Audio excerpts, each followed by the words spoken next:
Hello IIT aspirants, welcome to Mathbook. मैं आपका teacher Nitin और आज इस वीडियो में हम डिस्कस करेंगे एसओटी की डीपीपी नंबर 2 के solution. So without further ado let's get started. ये जो c minus b c plus b की जो शक्ल दिख रही है, तो हमें नेपियर्स एनालॉजी लगानी है। c गिवन है 90 degree,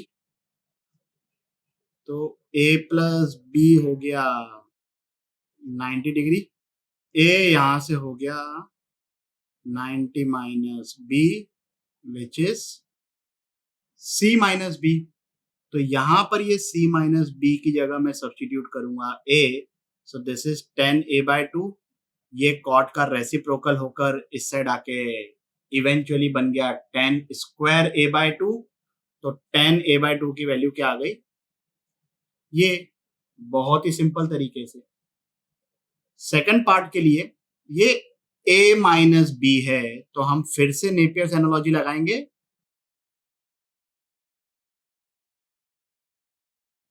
into cot c/2। c कितना है 90 डिग्री, तो कॉट 45 डिग्री की वैल्यू हो गई 1। तो यहां पर ये तो 1 आ गया। ठीक है भाई। अब हमें चाहिए sine a minus b. What is the relation between sine 2 theta and tan theta?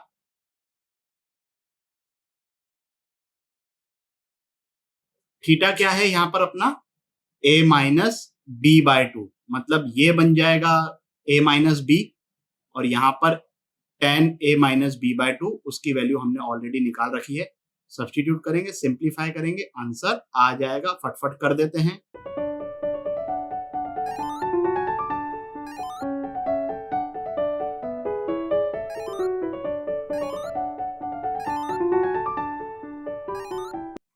To से टू कट जाएगा, यही हमें प्रूव करना था, प्रूव हो गया। आगे बढ़ते हैं अगले प्रॉब्लम की तरफ। cos a plus cos c को मैं LHS में रखूंगा, 2 cos b को मैं RHS में लेके गया। cos c plus cos d का formula and 1 minus cos 2 theta is 2 sine square theta. तो ये बन गया। कुछ चीजें हम डायरेक्टली करेंगे और ये आपको भी प्रैक्टिस करनी है। a plus C will be pi minus B, so this is becoming pi minus b/2। cos pi minus theta क्या होगा, साइन थीटा। तो यहां पर ये जो एक्सप्रेशन है वो इसके साथ कैंसिल आउट हो रहा है। So what I am left with is LHS में cos a minus c/2, RHS में साइन b/2 टू टाइम्स। अब यहां पर मैं b को pi minus a plus C लिखूंगा। So this will be sine pi minus theta क्या हो जाएगा, cos थीटा। उसको यहां डिनोमिनेटर में लेके चलेगा। कॉम्पोनेंडो एंड डिविडेंडो बहुत ही इंपॉर्टेंट चीज होती है ट्रिग्नोमेट्री में।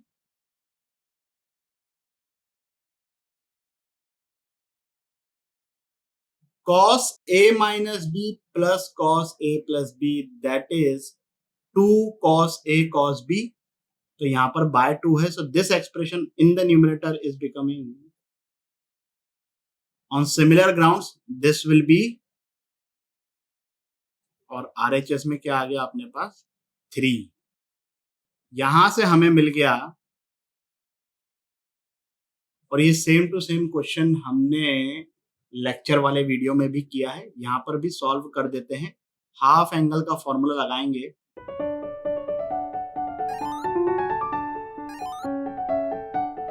s माइनस सी से s माइनस सी कैंसिल हुआ, s माइनस ए से s माइनस ए कैंसिल हुआ। न्यूमरेटर में आ रहा है s माइनस बी का स्क्वायर, डिनोमिनेटर में आ रहा है s square. So we are getting, cross multiply करके सिंप्लीफाई करेंगे, 2s will be a plus b plus c। This imply a b c are in AP। आगे बढ़ते हैं। ये बहुत ही अमेजिंग क्वेश्चन है भाई, टफ बोलेंगे डेफिनेटली इसको। ये 3 एंगल्स हैं, और ये π/4 है। ये तीनों एंगल्स जो हैं वो एंगल्स ऑफ ट्राइंगल हैं। तो alpha plus beta plus gamma equal to pi हो गया। तो वहां से हमारे पास आ गया beta plus gamma equal to 3π/4। इसको अपन ने बोल दिया इक्वेशन नंबर 1। अच्छा, ये हम ट्रिग्नोमेट्रिक रेशियोज एंड आइडेंटिटीज के टाइम पर कर चुके हैं कंडीशनल आइडेंटिटी कि अगर ABC एंगल्स ऑफ ट्राइंगल होते हैं then tan A plus tan B plus tan C is equal to tan A into tan B into tan C। अगर नहीं भी याद है, वैसे याद होना चाहिए, तो आप यहां पर दोनों तरफ 10 ले लो, है ना। 10 3π/4 -1 हो गया, तो 10 beta plus gamma will be 10 beta plus 10 gamma upon 1 minus 10 beta into 10 gamma, 1 minus 10 beta into 10 gamma, ये दे रखा है P। तो यहां से हमारे पास आ गया 10 बीटा प्लस 10 गामा P-1। ये इन दोनों का प्रोडक्ट, ये सम, प्रोडक्ट सम, प्रोडक्ट सम, कुछ क्लिक कर रहा है। Quadratic equation. So let's say कि एक क्वाड्रेटिक इक्वेशन है जिसके रूट्स हैं 10 बीटा एंड 10 गामा। तो ये हो गया सम ऑफ द रूट्स, ये हो गया प्रोडक्ट ऑफ द रूट्स। तो इक्वेशन क्या बन गई भाई? x² minus sum of the roots into x plus product of the roots equal to 0। अब यहां पर हमें रूट्स पे कुछ कंडीशन लगानी पड़ेगी भाई। देखिए, beta plus gamma equal to 3π/4 है। नॉर्मल एंगल्स होते तो बीटा और गामा कुछ भी हो सकते थे, but because they are angles of triangle, beta is greater than 0, gamma is greater than 0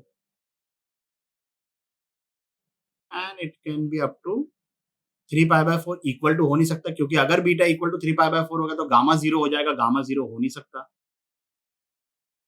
तो यहां से हमारे पास कंक्लूजन क्या निकला कि 10 beta and 10 gamma they belongs to -∞ से -1 यूनियन 0 से इंफिनिटी। ये चीज ग्राफ बनाकर इजीली समझ में आ जाएगी। 0 से π/2, π/2 से 3π/4 में ब्रेक करोगे तो ये दिख जाएगा कि π/2 से लेके 3π/4 में ये वैल्यूज आएगी और 0 से π/2 में ये वैल्यूज आएगी। 0 पर ओपन ब्रैकेट है। So now these are the roots of this quadratic equation which should be between -∞ to -1 और 0 to infinity। अब यहां पर देखो क्या क्या पॉसिबिलिटीज बनती है। Case 1, both roots are in the interval 0 to infinity। इसका मतलब दोनों की दोनों रूट्स पॉजिटिव हैं, ग्रेटर देन 0 है। हमें लोकेशन ऑफ रूट से पता है कि कंडीशंस क्या क्या होती है। Both the roots greater than k के लिए कंडीशंस क्या क्या होती है भाई? -b/2a greater than k, d is greater than equal to 0 and f of k, a times f of k होता है, बट यहाँ पर a जो है मतलब x² का कोएफिशिएंट वो 1 है, ये पॉजिटिव। k क्या है यहाँ पर अपना 0, तो -b/2 है, मतलब p-1 upon 2 is greater than 0। तो यहाँ से आ गया p greater than 1, d greater than equal to 0। इस क्वाड्रेटिक के रूट्स निकालेंगे फॉर्मूले से। ऑब्वियसली तो रूट्स क्या आ रहे हैं, तो इस इक्वेशन के सॉल्यूशन क्या हो गया भाई? p बिलोंग्स टू -∞ से 3 माइनस तुरु 3 प्लस तुरु से इनफाइनाइट। और तीसरी कंडीशन क्या है? f of 0 positive. f of 0 मतलब x की जगह 0 सब्स्टिट्यूट करेंगे तो p ग्रेटर देन 0। तो यहां पर हमारे पास तीन चीजें आई है। एक तो ये p ग्रेटर देन 1,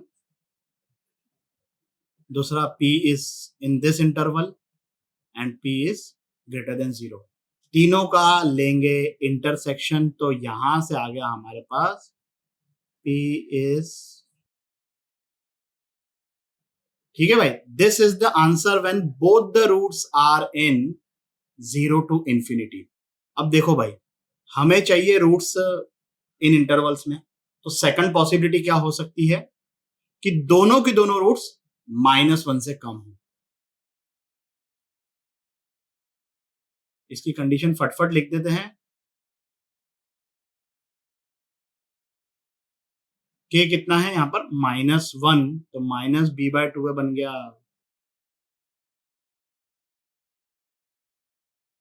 डी वाला पार्ट हम ऑलरेडी सॉल्व कर चुके हैं, f of k greater than 0 वाला पार्ट सॉल्व करेंगे तो p ग्रेटर देन 0 आएगा। इन दोनों का इंटरसेक्शन पॉसिबल नहीं है। ये मैनुअली भी ऑब्जर्व कर सकते थे भाई कि दोनों रूट्स अगर इस इंटरवल में हैं, बीटा और गामा दोनों ही 90 डिग्री से बड़े हो सकते हैं क्या? नहीं हो सकते, ट्रायंगल बनेगा ही नहीं। Now the third most interesting case is one root in this interval, one root in this interval. इसको ग्राफ बना के समझेंगे भाई। So it will be this type of graph. Conditions क्या क्या लगेगी भाई इसमें? f of -1 less than 0 and f of 0 ये भी लेस देन 0। f ऑफ -1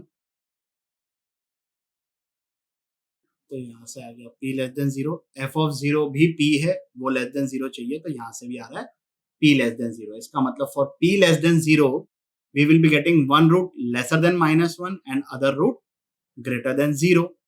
तो ये और ये इन दोनों का लेंगे हम फाइनली यूनियन, तो आंसर हो गया हमारा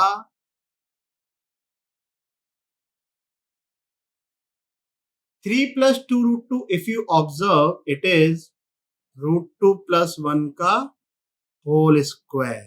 ठीक है, ये इसलिए बता रहा हूं क्योंकि हो सकता है कि कहीं पे आपको ये क्वेश्चन देखने को मिले तो आंसर इस फॉर्मेट में लिखा हो तो कंफ्यूज मत हो जाना। इस वीडियो के लिए बस इतना ही। आशा करता हूं कि आपके सभी डाउट्स क्लियर हो गए होंगे।